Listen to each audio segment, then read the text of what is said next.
गुरुदेव, यदि किसी व्यक्ति की मृत्यु हो जाती है तो उसका अगला जन्म हो जाता है या अपने कर्मानुसार किसी लोक को जाता है, तो महाराज जी फिर पितृ बनकर कैसे आते हैं? अगर कोई गलती हो जाए तो पितृ परेशान करते हैं, ये कैसे संभव है गुरुदेव? आप ये समझो, आप पितृ नाम दो, भूत नाम दो, कुछ भी नाम दो, अभी जो इनको बताया वो कर्म ही होता है। हमारा कर्म ही होता है, कोई हमको परेशान नहीं कर सकता। कोई देवता, कोई भूत, कोई प्रेत, कोई पितर, ये बात गांठ बांध लो, कोई तांत्रिक, कोई सिद्ध। यदि मेरा कर्म गलत नहीं है तो विश्व ब्रह्मांड में किसी की ताकत नहीं है कि वो हमको दंड दे सके, क्योंकि सबका शासन करता भगवान है, ईश्वर है। अगर कोई अपने तप का प्रभाव भी करना चाहे, मान लो तपस्वी है, तो बीच में आके खड़ा हो जाएगा, बिल्कुल वो भजन नहीं करता पर वो निष्पाप है, उसने अपराध नहीं किए, तो किसी न किसी रूप में भगवान आके खड़े हो जाएंगे, उसकी रक्षा कर लेंगे। इसीलिए उनका एक नाम है ईश्वर।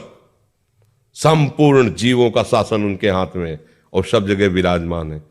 यार मैंने तो भगवान को पुकारा ही नहीं, लेकिन मेरा सब काम बन गया।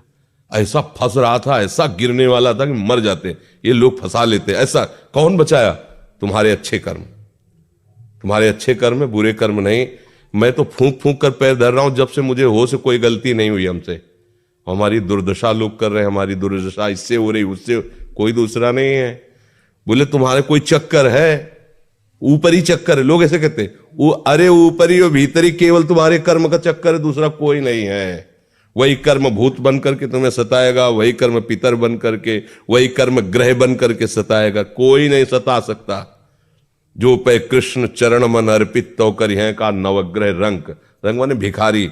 ये भिखारी नवग्रह तुम्हारा बाल बांका भी नहीं कर सकते यदि कृष्ण चरणारविंद में चित्त लगाए हो। और सब ग्रह तुम्हारे अनुकूल है और प्रभु से तुम विमुख हो तो कोई तुम्हारी रक्षा नहीं कर सकता। तुम्हारे कर्म तुम्हें नष्ट कर देंगे। ये सिद्धांत सबकी समझ में नहीं आता है। अगर समझ में आ जाए तो भूल जाओ कि कोई पितर है, कोई भूत है, कोई प्रेत है। वही है, वही, दूसरा कोई नहीं है। वही तुम्हें दंड देने के लिए कभी भूत बन जाते हैं, कभी मृत्यु बन जाते हैं, कभी नाना प्रकार की घटनाएं बन जाते हैं। और इसीलिए उनका भजन करोगे तो असली रूप में आपको मिलेंगे। प्रेमानंद स्वरूप, महान सौंदर्य समुद्र, करुणा समुद्र। वही नहीं कहते जो विमुख है, अधर्माचरण करता है, उसके लिए मैं काल रूप भयंकर हूं। भगवान ही कह रहे, मैं उसके लिए भयंकर रूप हूं। देखो, भगवान का ही एकमात्र स्वतंत्र साम्राज्य है। वही बनने वाले, वही बनाने वाले हैं।